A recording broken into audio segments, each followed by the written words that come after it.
Hello, everyone. We're admitting people in here. We have a lot of folks in attendance. That's our dog DJ, who's excitingly sitting next to me. I'm sure once he starts barking, everybody's dog is going to start barking if they're in the room with them, and everybody's cat's going to run. So we're going to hope to have some fun here while we learn. And you can see DJ's right here alongside me. I'm trying to keep him quiet. Claudia is used to seeing DJ in these calls. Still admitting a few people here. Just want to get everybody in. My name is Tom Malingo. I am one of the founders of Brandjectory, along with my co-founder and partner and lovely wife, Susan Bryanton. We're excited to have Julie with us today. Will be interesting. We'll be introducing Julie in just a moment. And please, if you're not talking right now, please mute your phone, your PC, just so we can keep the noise to a minimal until we get to the dog and cat and pet meeting session a little later. But thank you for being here. Thank Julie for being here. Just a few minutes about Brandjectory. We are an education and engagement platform for CPG brands, emerging brands under 10 million in sales. If you're the kind of brand that could be at a Whole Foods or a Sprouts, food, beverage, health, wellness, vitamins, supplements, everything in the gamut, including pet, we work with brands like that. And we help them build a strong business in the CPG arena, and we give them the opportunity to meet and work with some of the best in the industry, experts and investors. Brands can raise money on Brandjectory, but we're not a crowdfunding site. We are not a broker. We are simply an engagement and education platform for brands under 10 million in sales. We do that through virtual meetings like these with experts and investors, meetups where brands can get one-on-one with an investor, practice pitch sessions, classroom sessions around fundraising, problem solving sessions with other founders. All these things we do in a set of virtual meetings on a monthly basis to keep people engaged, learning what CPG is about, and just really become advanced in the CPG arena of knowing people, building relationships, and meeting the right folks that can really help them proceed and navigate. And again, please mute your phone if you're not speaking. Again, what we do is all these things to get you engaged. We have 700 investors in our network. The mic can help. Please mute your phone, Natasha. Thank you. And we do all this in order to give everybody the opportunity to learn and grow in CPG. As I said, we have about 100 brands that join us on a regular basis. We have 700 investors in our network, 150 mentors like Julie, who we call on, and happy to talk to you or anyone here about what Brandjectory does. I'll be putting links for Julie and ourselves in the chat as we go forward. But now I'm going to turn it over to my wonderful wife, Susan Bryanton, to introduce Julie. Thank you so much. Hello, everyone. I'm excited to introduce to you Julie Nelson of J. Nelson Consulting. Julie has more than 25 years of hands-on experience across retail, wholesale, and consumer brand startups with a mission to help emerging and established consumer brands achieve growth. Julie was a founding team member for Made by Nacho after a successful executive career at Petco and as a buyer with several consumer and retail companies. Julie happily gives her time with many CPG accelerators, and we are excited to have her share her experience and wisdom with Brandjectory and all of you today. Thank you, Julie. Susan, thank you so much for the opportunity to come and give back to this wonderful pet industry community, talk to all of you guys today. Can't say enough good things about you two and Brandjectory. Thank you. Thank you so much. So you guys, really excited to have this conversation with you all. I'm going to share my screen here. Okay, hold on 1 second. Tom, can you see my screen? Yes, we can, Julie. Okay, guys, let's jump in. So what we're going to talk about today is for pet brands, we're going to talk about customizing a channel and retail strategy. So let's jump into it. So what are we going to talk about? The big question here is, how should you go about determining which channels and retailers, for that matter, you should choose for your brand? The big goal here is to learn how to either develop, if you don't have a channel strategy, or refine the one that you have. And we're going to do that by talking about what are the channels, how to identify which ones are right for you, and how to prioritize them and roadmap them. Susan gave an introduction about me, so I don't think I need to spend a lot of time on this. I do have my own consulting practice and work with emerging brands, most of them in the pet space. So really happy to be talking with all of you here. Just a few key highlights is I've had the fantastic and very fortunate experience to have been on both sides of that negotiating table. I spent 13 years at Petco, actually most of those years in a buyer chair. So I know how the buyers think. I know what is important to them, what they get measured by. I've also been on that other side of the negotiating table. I've got some friends here on this call that have also made that leap from one side of the table to the other. We used to call it the dark side. I don't call it that any longer because it really was an incredible opportunity to lead Made by Nacho from really just a concept in the co-founder's head all the way through to hyper growth. And so what I'm bringing here to you is a combination of all 17 years on both sides of the table. So I think we're going to have some good conversation. As I mentioned, I do have a consulting practice. I work with brands on anything from product strategy, go to market, commercialization, anything commercialization. I act as a fractional chief commercial officer for some of my clients. So anything in product, how the product is made, and how you get it out into the world, that's kind of my realm. So our agenda today, we're going to answer a lot of questions that I think you might have. We're going to talk about what is a channel. We're going to talk about why you should develop a channel strategy. And it is really important. Things that you might not have thought about are actually benefits. We're going to talk through those. We're going to talk about what are the channels in pet. There's a lot. Some you may not have even considered, but they could be opportunities for you. We're going to talk about how you go about determining which are the right channels for you. And there's a process. It's a 3-step process. We're going to look at what the competition is and can you compete. We're going to look at how you evaluate a channel, and then we're going to figure out how you prioritize and roadmap that. Finally, we're going to talk about how do you reach the decision makers in the channels that are the right channels for you.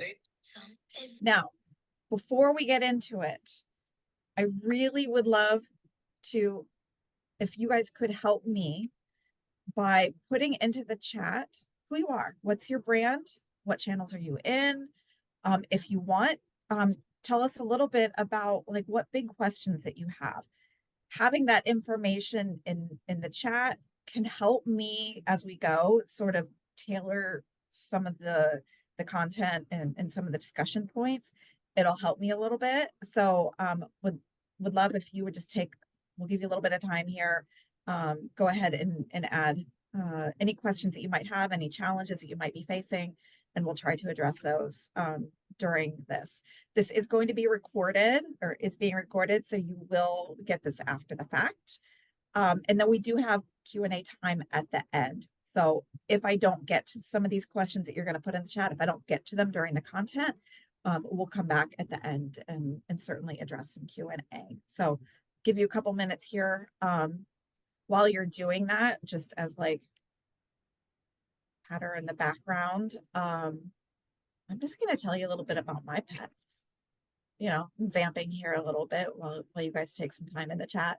I am currently dog mom to 2 dogs. I have an extra large and an extra small.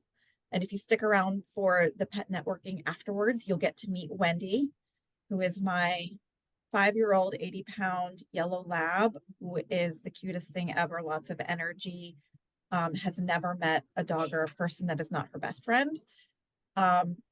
but she is bossed around all day by my little guy. He's 13 pounds. He's a poodle something mix, don't know what. His name is Burt Macklin, FBI. They are buddies, but Burt is certainly the one in charge in my household. So stick around afterwards and we'll have each other's pets meet each other. Okay.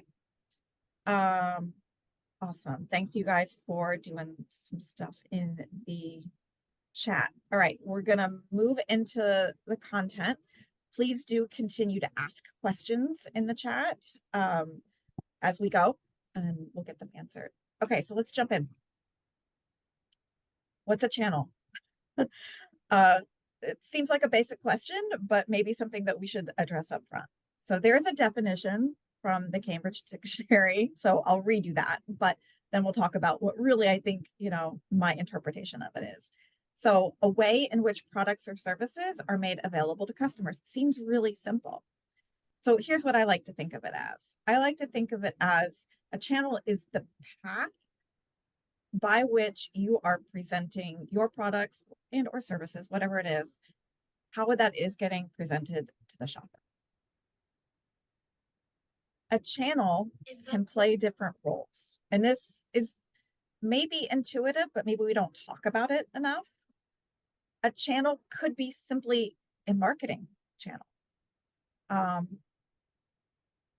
Especially historically, what I've seen a lot in the pet industry, especially the big pet food players out there, they have a website, sure.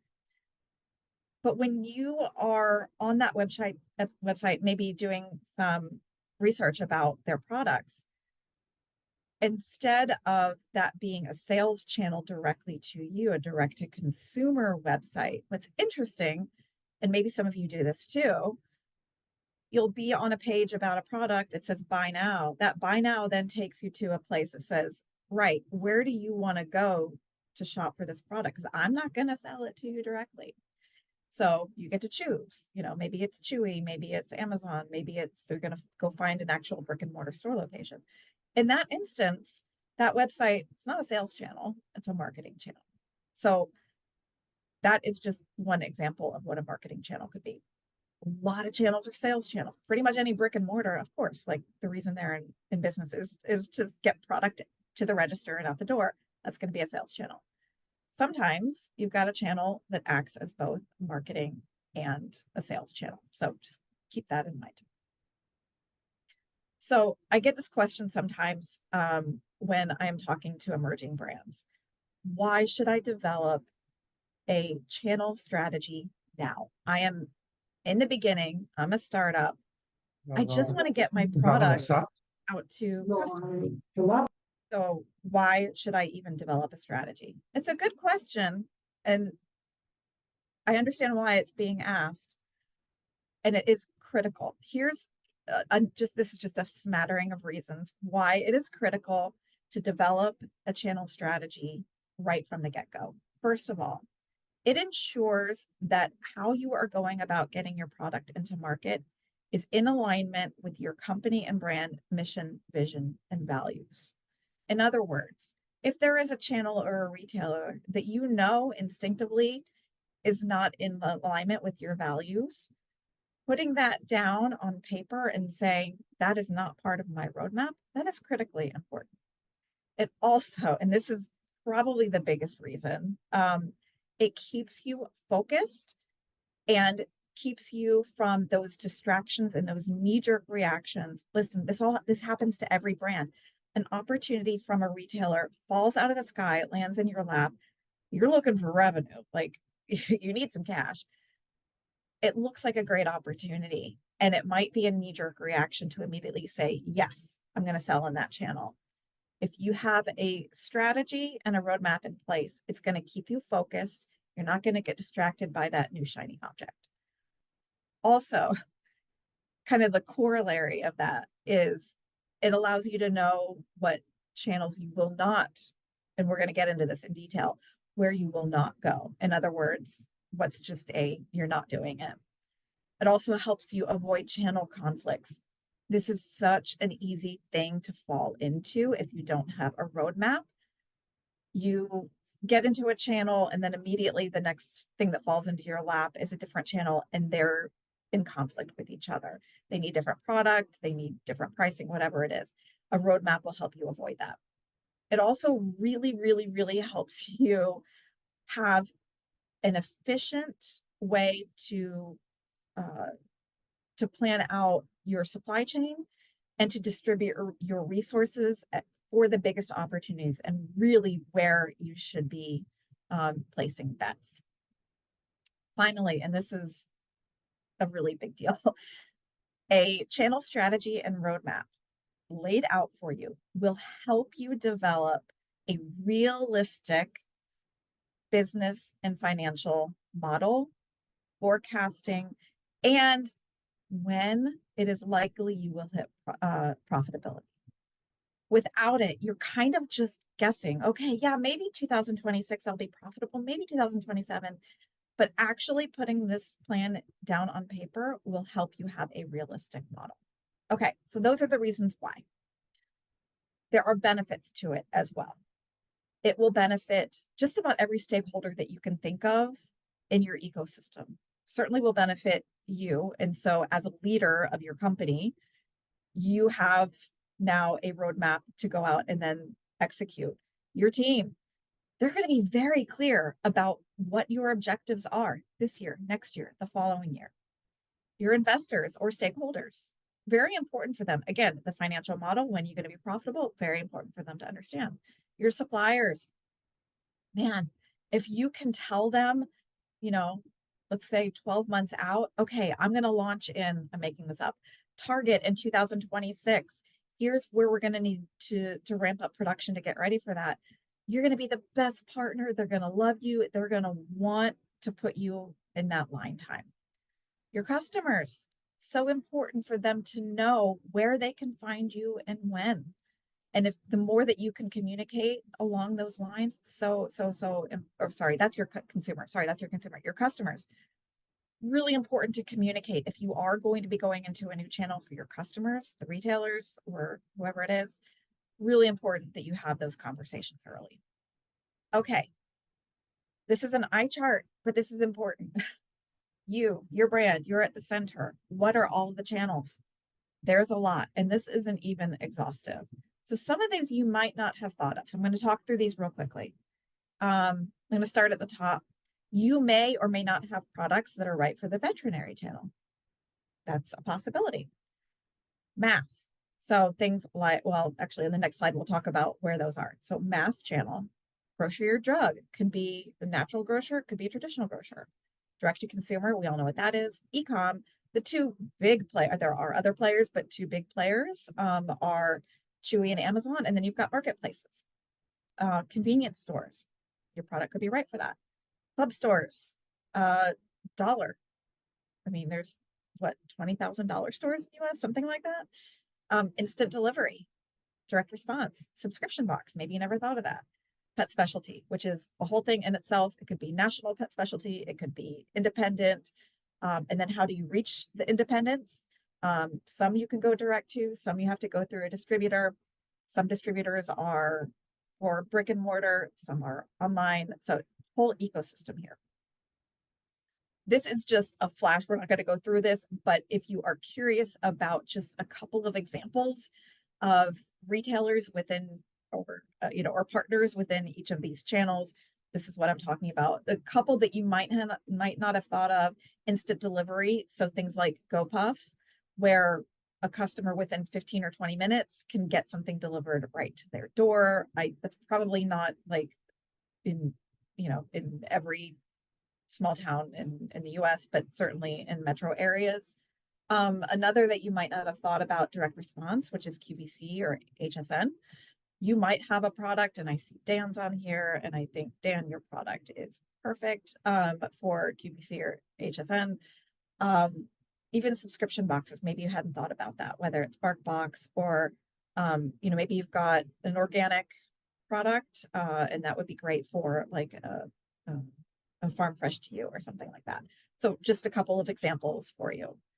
I've also got in here, and these two slides are eye charts, so I am not going to read them, but this is really important that you think through for your brand. What are the, Dan, awesome. What are the pros and cons for each channel? It may vary from brand to brand, but in general, you know, there, at least for pet products, pros and cons for each. We're not going to read through these, but they are something that you definitely need to think through. This is really, really, really important. Yes, there are pros and cons. There are also just broad considerations that you need to think about for each channel. First is the shopper. Who is the shopper in that channel? Do they match with your target shopper? That's demographics. That could be, does that channel actually offer the right product and category fit for that shopper in the channel? Product and assortment. Some channels need special pack sizes or special products or special packaging.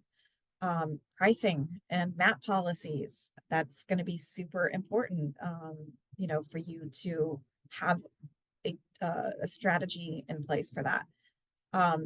Some channels want exclusive, some retailers want exclusive. So on the product side, you might want to think through that. Trade. I mean, this is the big part of your P&L here is the trade marketing. You know, how much are you going to spend? What do you need to spend to be successful and get off shelf at those retailers and specific channels? Do you have the right team to support those retailers and the channels? Are there slotting fees or refills? That is definitely a thing that you would need to consider. Timing. Some of these are really long sell-in cycles. They may only do a category review once a year, maybe. And some of these work on 48 weeks out. So you have to be having those conversations a year ahead. Are you timing wise? Are you timing your product launches to meet those category reviews? That's a really important thing to consider. Visual and space in stores, so brick and mortar or even online. You know, what do you need to put together to make sure that you are standing out either on shelf or on a product display page online? Do you need special displays? Supply chain, so much here. This is an entire topic all unto itself, but demand forecasting, logistics, who's paying for what freight? How are you getting that product first to you and then out to your customers? MOQs, so hairy and important to think about upfront for each channel. And then of course your economics. So for each channel, there are a lot of considerations that you need to think about. Okay, with all of that in mind, you know what the channels are, you know what considerations are, you know what the pros and cons are. How do you decide which channels to pursue? And Julie, I'm just going to interrupt you here. There's a lot of questions out there about when's the right time to move into the retail channel. So there's several questions about that, and I just wanted to let you know that as you went forward.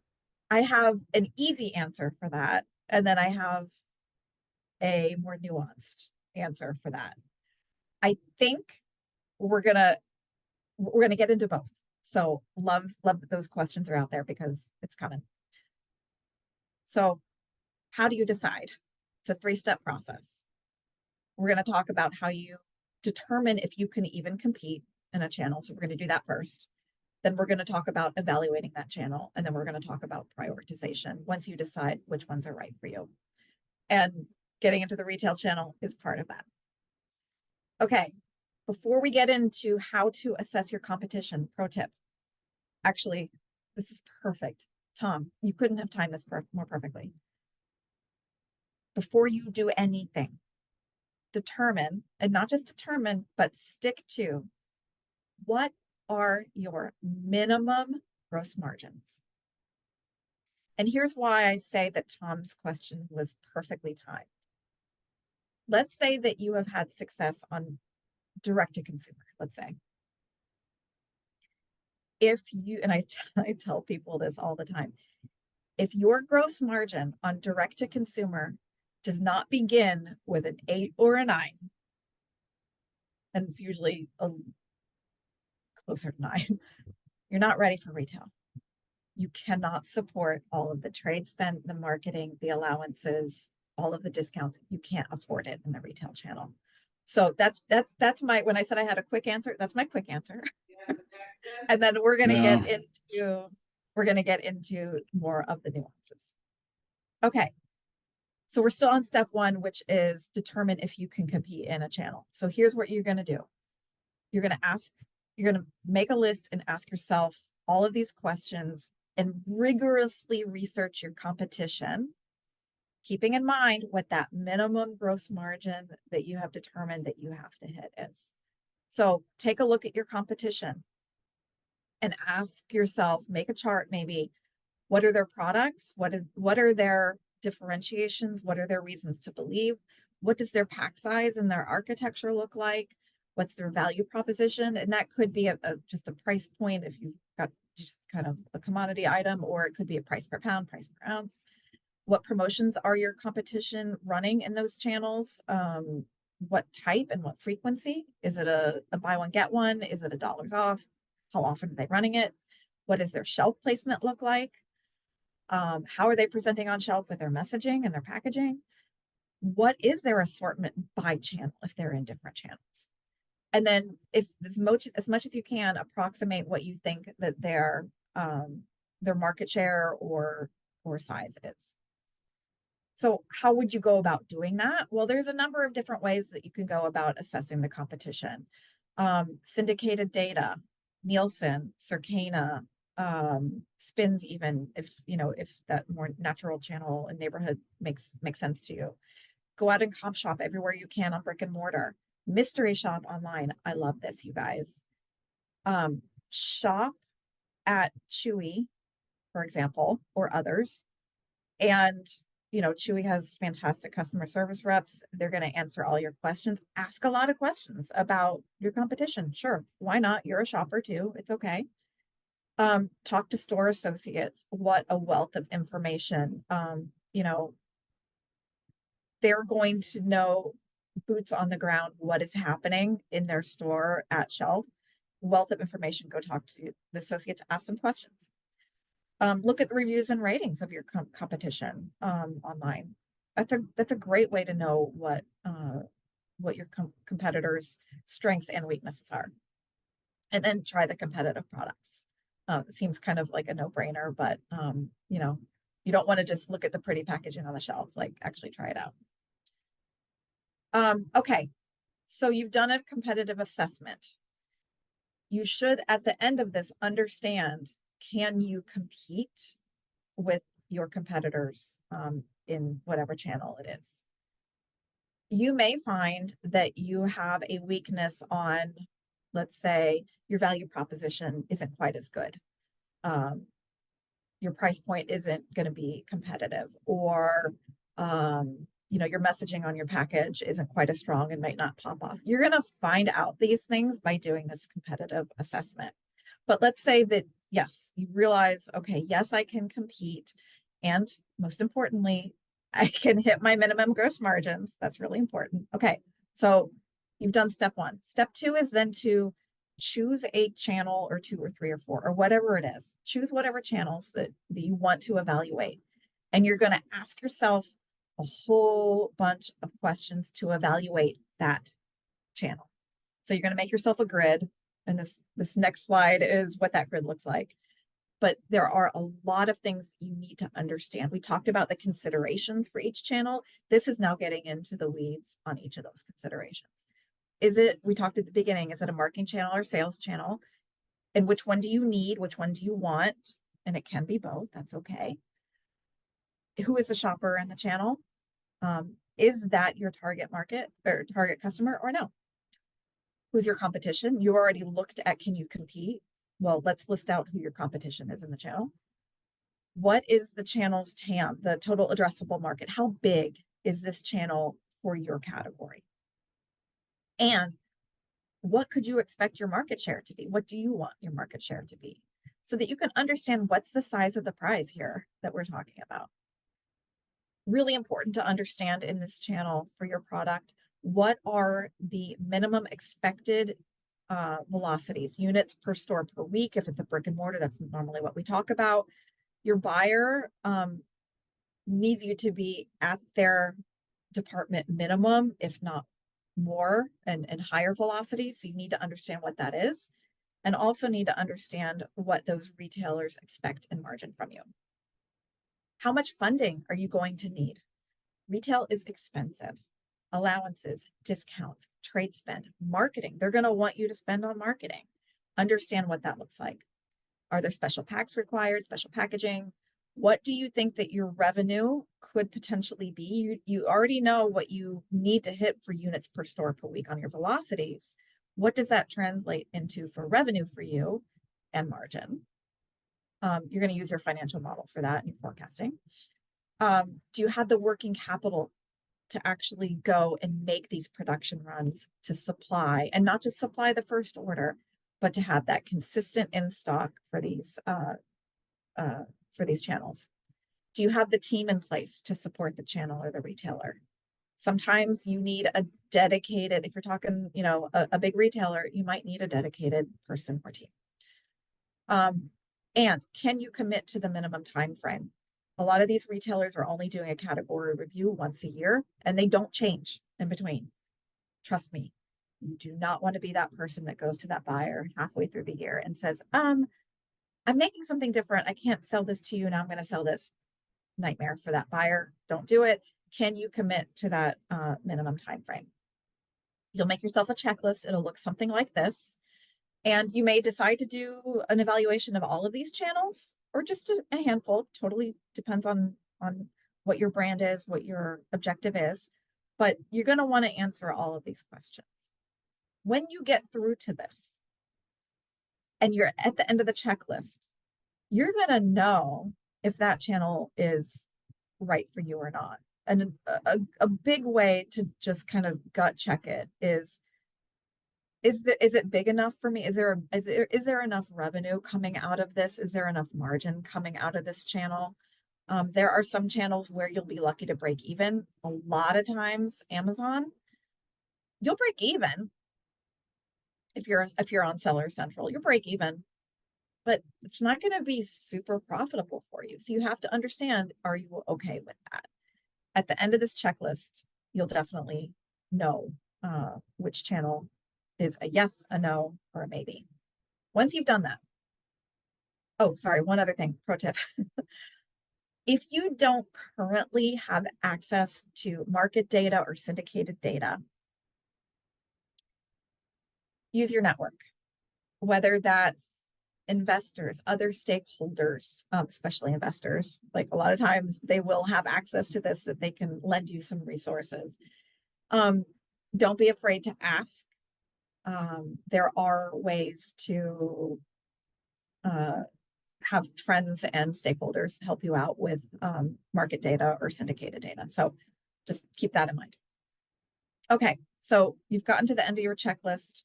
You know which channels are a yes, a no. You'll understand that.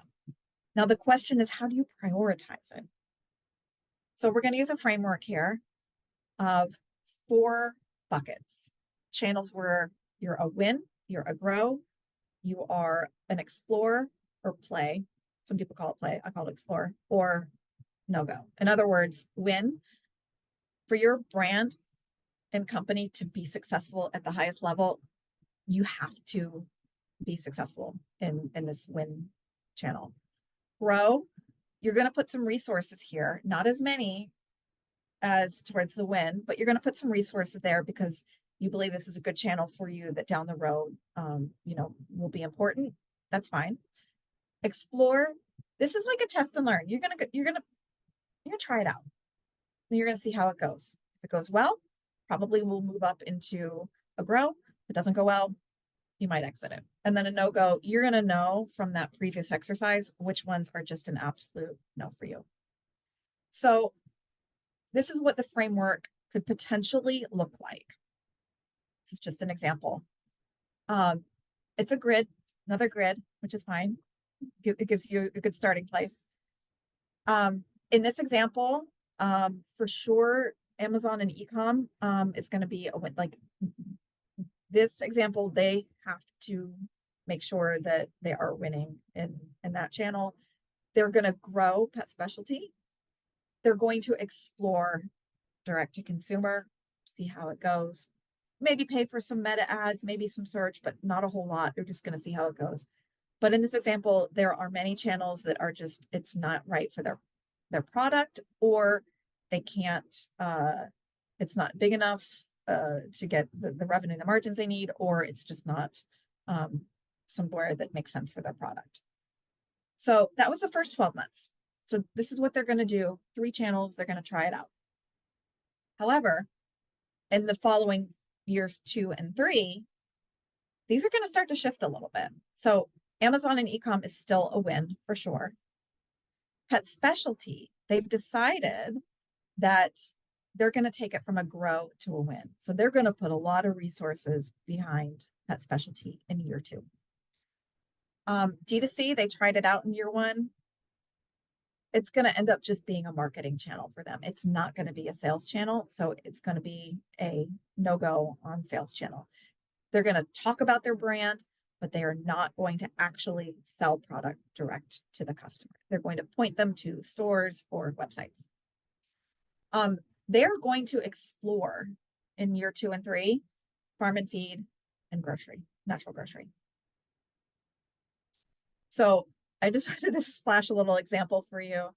I'm not saying this is the right thing to do. It was very intentional doing it this way, but for Made by Nacho, this is what it looked like.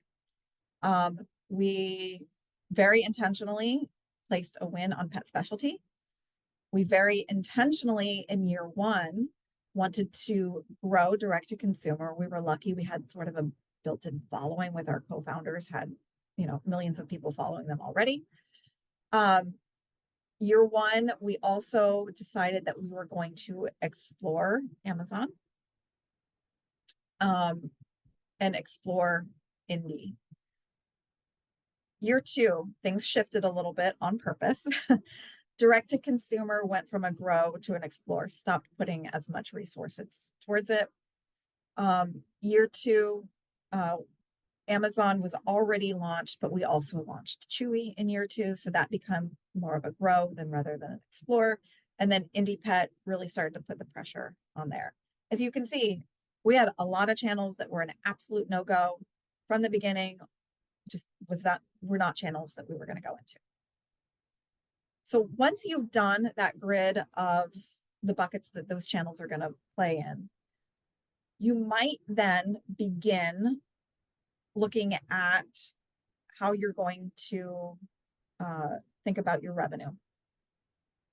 And this is just one way to, there's a lot of ways to do it, but this is just sort of on a page. So you might, from bottoms up, you might know that in year 1, pet specialty, you believe that you're going to be almost 2.5 million in revenue. Amazon Amazon and Chewy or other e-com 3.5, and direct to consumer 1. So you know that laddering up, you think that your revenue is going to be 7 million. You want to put some minimum gross margins to each of those, just so that you have it here on a page. You can see direct to consumer is above 80. It's got to be in order for you to be successful in retail. So that's the first 12 months. So in this example, you can see that, as I mentioned, in this example, they're going to start exploring some other channels in the 2nd and 3rd year, farm and feed and grocery and drugs. So those are starting to come in. You can see that direct to consumer dropped off because that's only going to be a marketing channel. They're not going to do sales there. So this is just a way to think about how you might ladder up in this example, year 2 and 3 to 15 million. Okay. So, you know, win, grow, explore, no go. You've got that on a page. So the next logical thing is, let's put it on a timeline. Let's put it on a roadmap. So when we think about short-term, midterm, and long-term, so short-term, next 12 months, midterm, 12 to 24, long-term, 2+ years. First thing you want to do is plot out your channels. So in this example, it was in the beginning, direct to consumer, pet specialty, and Amazon. It was midterm, farm and feed, and then long-term, natural grocery. So those are your channels. The next logical thing is, well, yeah, the channel, but what about which retailer it is? So that's where you're going to plot in on your timeline which retailer in those channels. So in this example, we had said that pet specialty was going to be part of year one. Which retailer are we going to go after and target and partner with? Hopefully, for this example, it's going to be Mudbay. In the midterm, it was Farm and Feed. Which one? In this example, Hollywood Feed, but could be several if you want to go after several. And then longer term, Natural Grocery. For this example, they, hey, Sprouts is really where we want to go after. So now you've actually got on a page, you've got a roadmap, you've got a timeline. Okay. Two other quick things, really think something that you need to be careful of. Think about, and we talked about this earlier, the reset cycle, the category review cycle. You need to back up that timeline so that you are having the conversations, doing the item submissions, making that partnership enough in advance of when you know that they are going to be resetting in store. So I'm just going to give you an example, Petco. Generally, Petco is having conversations at least 40 weeks in advance of when they're going to change the products on the shelf. So you might think that you want to launch there in 2025. You've already probably missed it if you're not already having those conversations and have already gotten approval. It's going to be 26. So keep that in mind as you build out your roadmap. Also, be really thoughtful about sequencing. Sequencing matters because some channels and retailers are going to be very, I get this question a lot. They're going to be very sensitive about where you are already selling or where you are planning to sell. So I'm not going to go into a ton of detail here, but just be very careful and thoughtful about this sequencing. If you're going to go right to Walmart, for example, you're going to have a tough time with pet specialty after that. But if you want to go to Walmart, maybe think about sequencing that much later. So just as an example. Okay. Last thing, how do you reach the decision makers in these channels? There are a number of ways to get there. I am a huge fan of direct contact. I was a buyer for a really, really, really long time.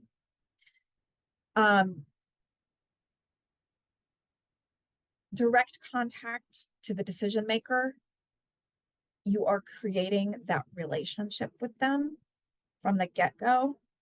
If you can do this, I think that is going to be really beneficial for you in the long term.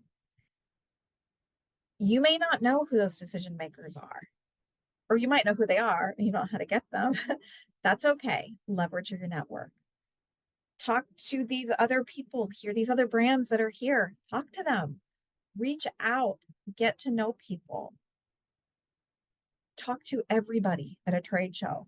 Like, it doesn't even matter who that person is, because you never know when you're growing your network how you might be able to leverage that to get to a decision maker. So that would be my number one. There are some retailers who do open calls. Walmart is famous for this, open calls. There are others out there. Take advantage of that. Why not? Take a chance. Doesn't really cost you very much to do it. Distributors, you might, in some of these channels, absolutely need a distributor. Some you don't necessarily need it, but they can and will, have those connections to the decision makers. So if you're in a channel with a distributor, take advantage of that. Brokers, you guys, I know it seems like it could be an expensive play, but they really are the people who are day in, day out having relationships with the decision makers. Find a good broker. If it's the right thing for you, find a good one. They will create that opportunity for you. Trade shows, talk to everybody, go. Even if you're not exhibiting, go have conversations on the floor. In fact, sometimes it's better if you're not exhibiting, because you then have that ability to go and just have a ton of conversations. And then, there are Range Me is one way to get in front of some retailers. Some retailers are active on there, some are not at all. You can do a non-paid, like they have an option where you don't have to pay for a subscription.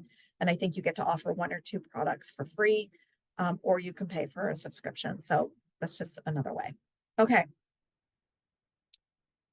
Guys, That's what Hey, we we got. have lots of questions, Julie. So I'm going to just start at the top and work our way down. And if anybody has any other questions, please stick it in the chat. The first one I'm going to start off with is from Claudia. We mentioned her. She has a coffee roaster business, um, and it's both DTC and she has it in groceries and coffee shops under her name. She wants to know, can she get a human consumable into the pet space, into the network involving the pet retailers? So Claudia's, are you thinking specifically pet specialty probably, right? Yeah, yeah. And the key part is my company supports animal rescue nationwide. That's why I'm looking at that. But I've tested it and been in pet stores, not Petco, but like independent pet stores Okay, and vet offices, for example, okay. and it doesn't move. So I'm wondering if it's just it just doesn't make sense. I would, if you are all, if you've already tried it, I would, like, that's great because then you've got a Yeah. case study, right? If I were you, I would be talking to the decision makers in those pet stores or in those and I would just ask, like, why do you think this isn't working? Mm, You know, is there something I could be doing to to make it work? mhm. Um, you know, if it's a pet store, I mean, people aren't really thinking Right, about your category. I think right, that's a tough sell. right. Could they put it up at the register where it's an impulse rather than somewhere else in the store where you have to stumble upon it and you're not thinking about coffee? But maybe they could put it as an impulse up at the register. Mm. Thank All you. right. Next question we have from Nick at Rigby Squeezable Pouches, which DJ is sucking on right now. He's squeezing his own out. Hey, He wants to know more about how to move from someplace like Fair into and what's the right time to move into regional or national distributor channels. Yeah, Nick, love your product. Um, thank you. so as long uh here's the thing. I don't know that fair. This is Yeah. just one person's opinion. I don't know that that's gonna move where you need where you think you want to move it. If you are ready for brick and mortar retailer, I think there are a couple of routes to market there. One way that I think could be helpful for a brand like yours is to focus on what region or regions you think your shoppers are in. I know your product. I'm going to say I think they're in LA. hmm That's just maybe, I don't know, maybe that's like self-serving. But maybe focus on a region like that. Work with a distributor, a regional distributor, independent pet hmm supply south, maybe, if you want to get in contact with them, or there, of course, there are others. And maybe start out regionally. Okay. If you go through this process and you find out, oh my God, I could actually supply nationwide. I don't know. Like, you could be ready to go have a conversation with PetSmart if your hmm financials and your supply chain is ready for it. I don't know. Could be. But to try it out, slow growth, I would say, like, check out where you think your shopper is and go to that region and build your velocities. Okay. Okay, another question here. Next one is from Halo Pet Foods. They're e-commerce now. They're looking to get into pet specialty and at brick and mortar, and they're curious about finding the data, getting the data that will allow them to evaluate channels. You're going to need syndicated data. If you're looking at like Petco or PetSmart, they both cooperate with Nielsen. And you can get specific, you can see all the way down to UPC. Or in fact, I was just in there yesterday looking.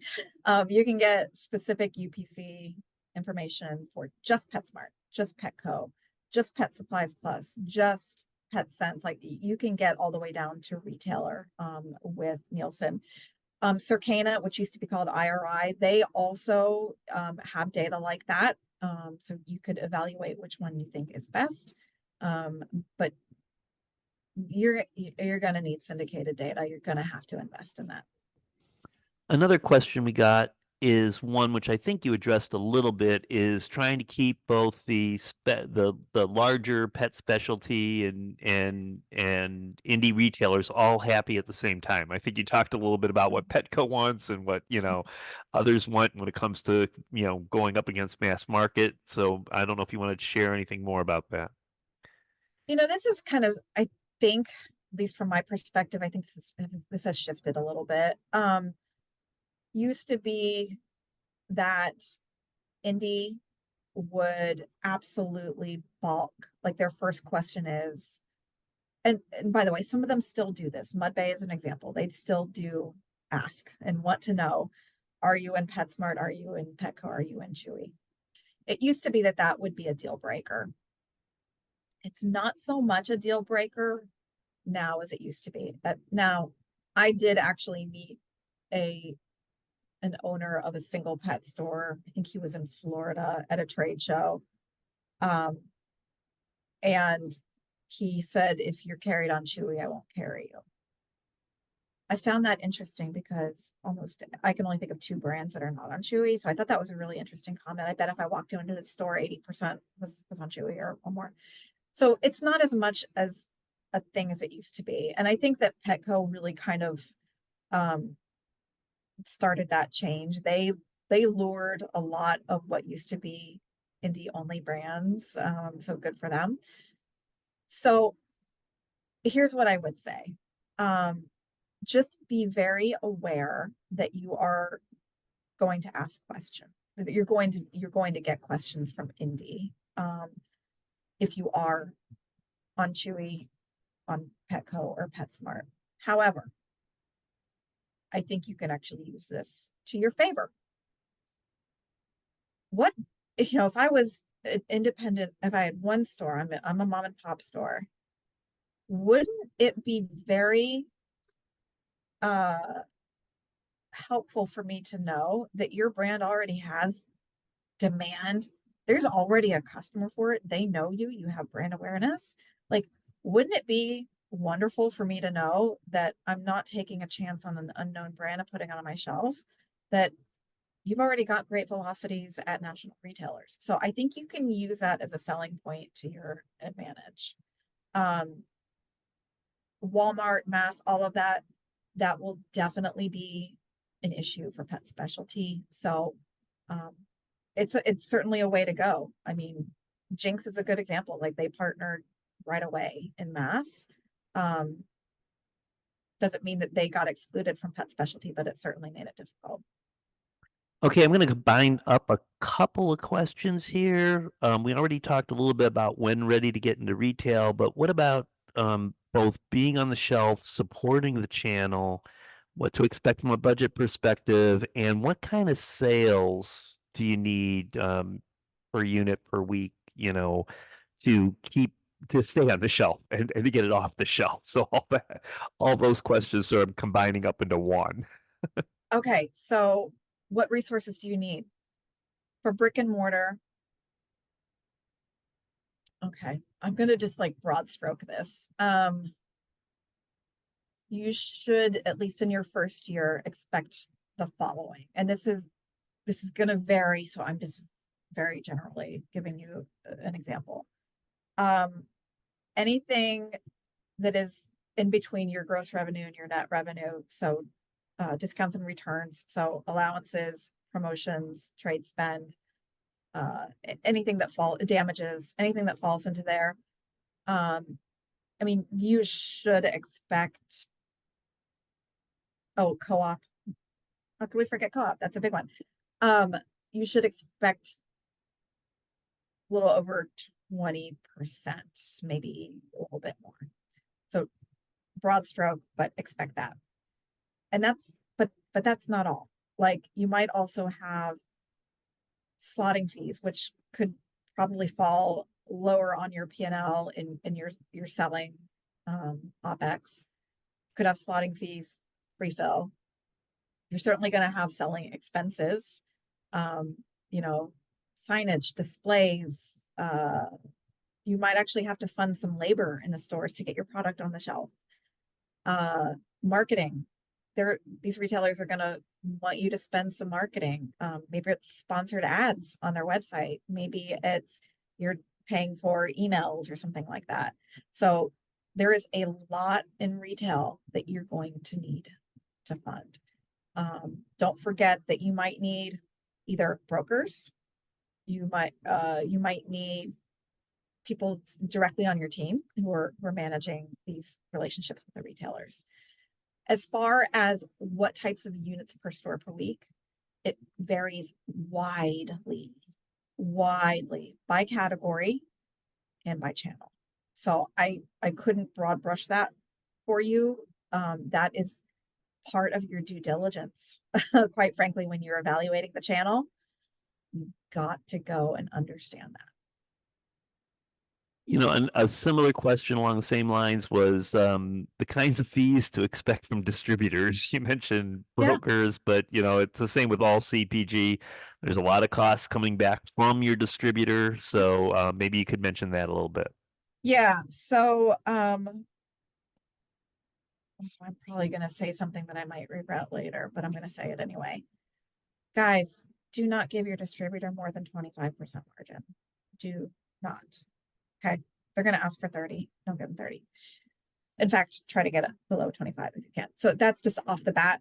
Like, don't sell it to them for too little. So number one. Number two is, yes, you're going to get a ton of chargebacks from distributors. I'm not going to be able to really broad stroke it for you guys necessarily, but just again, do your due diligence when you are making that agreement with your distributors. Get in the weeds in the agreement. Ask, what if this happens? What if this happens? What if damages are over the allowance? Who pays for it? By the way, that's also with retailers, but certainly with distributors, because you're going to have spoil. I mean, if you got a consumable product, you're going to have spoils, right? So get in the weeds on all of that before you make any decisions, sign anything on the dotted line. Another question in here, I'm going to try to hit some of the more, the ones that were asked more than once, I think. But when you're a young brand, again, with all CPG brands, what's the best way to build your forecasting model when you don't have a lot of sales data yet? I do this all day long with my emerging brand. It's a bottoms up. Make yourself a spreadsheet. Line your SKUs up on the rows. Line your channels up, and do your due diligence on what your units per store per week should be. Like, do it on units first, and then you're going to translate it into dollars. It is at the lowest UPC by unit per store per week, and build it up from the top. I do this all day long with my clients. That is the best way to understand what you can expect. And now, you're going to have ramp up time, so take that into account. You're not going to have the units per store per week right away. And an add-on to that, or it's kind of a way to go, another question that sort of goes into that is, what's the most profitable channels? What's generally the best channel to, try to keep that margin high and get some cash flow? Direct to consumer, if you can afford it. There you have major shipping and fulfillment costs there. But if you have a light product, if you have cat litter that's heavy, clay cat litter, do not do it. But if you've got a light product, Nick, this actually would be great for Nick, direct to consumer for sure. And then I would say jumping is any retailer that you can sell directly to and cut out the middleman distributor. So that would be in pet specialty, that would be Petco, Chewy, PetSmart, and Pet Supplies Plus. You can sell direct to. You can sell to others directly too, but that's going to be your next most profitable channel. There's a question here that's really interesting about Gen Z and millennial consumers, the trend for younger folks on what they'll spend, sustainable products, things like that. That's a broad question. I would say I have been very surprised, although I have a whole theory on this. I'll give you a little bit of my theory. I've been very surprised that Gen Z is so interested in shopping in brick and mortar. Like, it kind of blew my mind because millennials are not. Millennials want to shop online. Here's my theory. My theory is millennials are so busy, career, kids, maybe they're even taking care of their parents. They're in that sandwich generation. Like, they're so busy, they don't have time to make that extra trip for brick and mortar, right? Gen Z doesn't have all of that yet. Yes, they've got a career. They don't probably have kids yet. They have the little bit more flexibility in their time to go and make that brick and mortar trip. I also think that for pet specialty, and there's other channels too, but that Gen Z, they can bring their pet to pet specialty with them. So it's an activity. So they've got the time. They want to go someplace where they can take their pet. So that's just my theory. I'm not saying it's right. But I think it is really fascinating that Gen Z, yes, is the fastest growing pet owner generation, and they have not yet come into their full spend yet. Just wait until they come into their full spend. Right now, Gen X is spending the most per household. Millennials is spending the next most per household.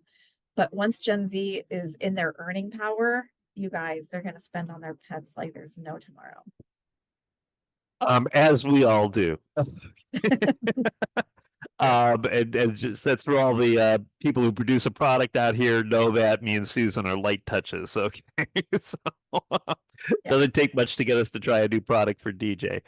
There's a question here. I'm going to kind of put this sort of more holistic. Is what should people expect when it comes to pre-fills in the pet industry by different channels? Okay. It's fascinating to me. The big guys. So I'm going to contrast this versus grocery. Grocery, there is no doubt you're doing a free fill. You just are. It's a case per store. Sometimes they want a case and a half. Sometimes they want 2 cases, whatever.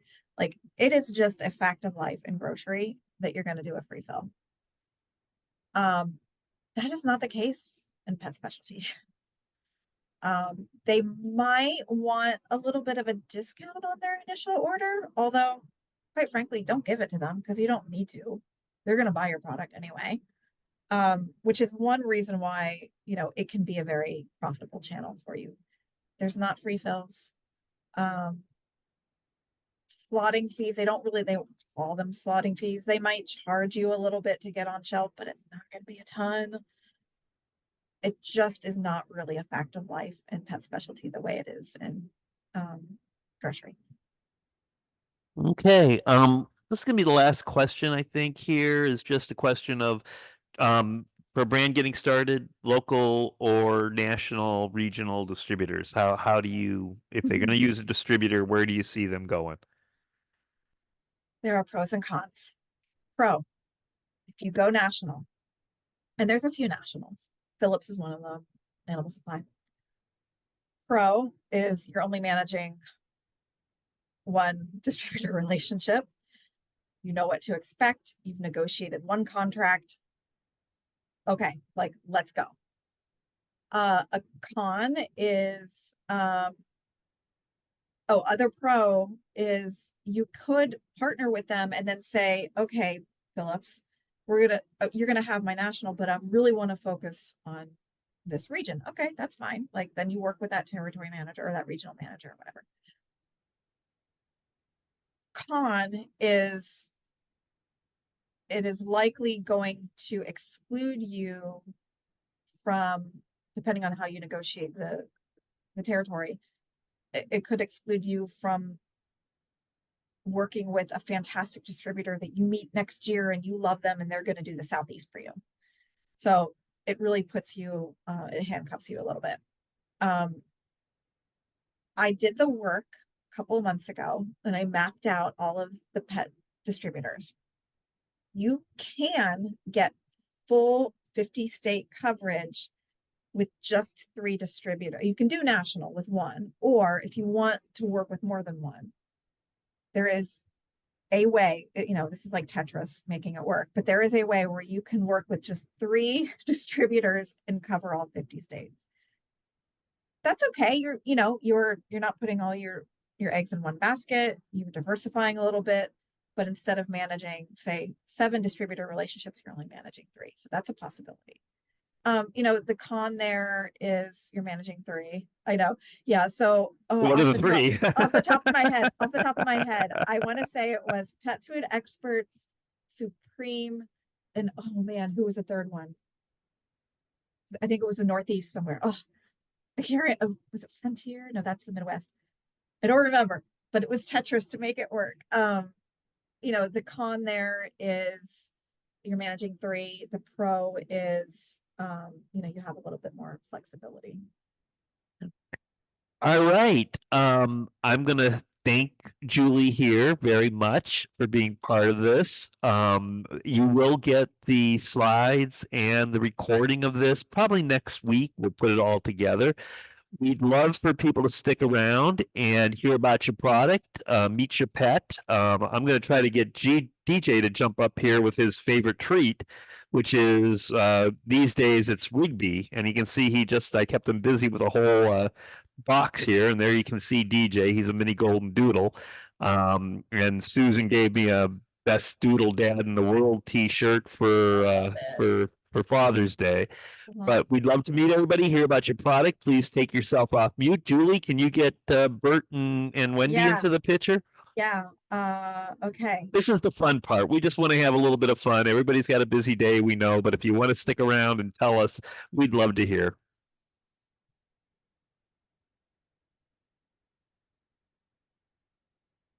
Oh, there's Bert. Aw. Okay, guys. This is Bert Macklin, FBI. He's 13 pounds. He's the boss of our house. He has a little FBI tag. I don't think you guys can see it. So sweet. He is so sweet. So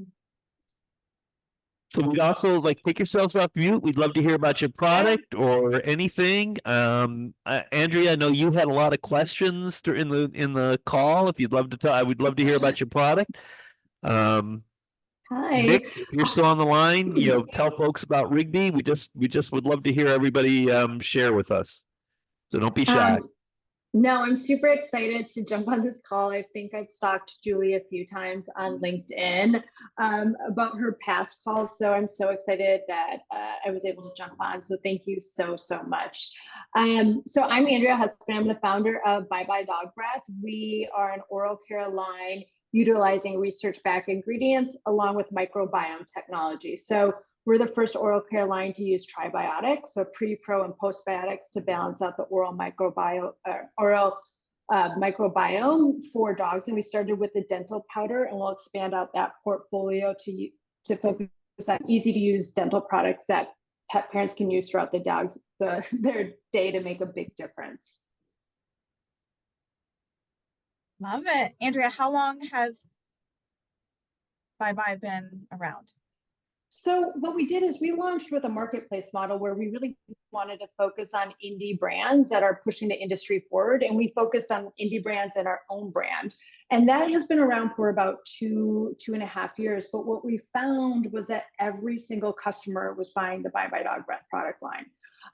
But the margins were not there. And so this whole last year, we reformulated it to include that microbiome technology, along with adding additional natural ingredients to be kind of a premium player in that space. So the new advanced dental powder will be launching October 10th, and then we'll build out from there. But we've been D2C. Next step is Amazon. So it was super interesting to hear from you, because some people will be like, oh, they have a dream of going to retail. And I'm in a lot of founders groups, and they're like, it's so expensive. And so one of the things, thank you so much for addressing all my questions. I had so many, but one of the things was like, well, if you're just starting out, what is the most profitable way of doing it? Our margins are in that margin sweet spot range that you had already stated. So we're good to go there.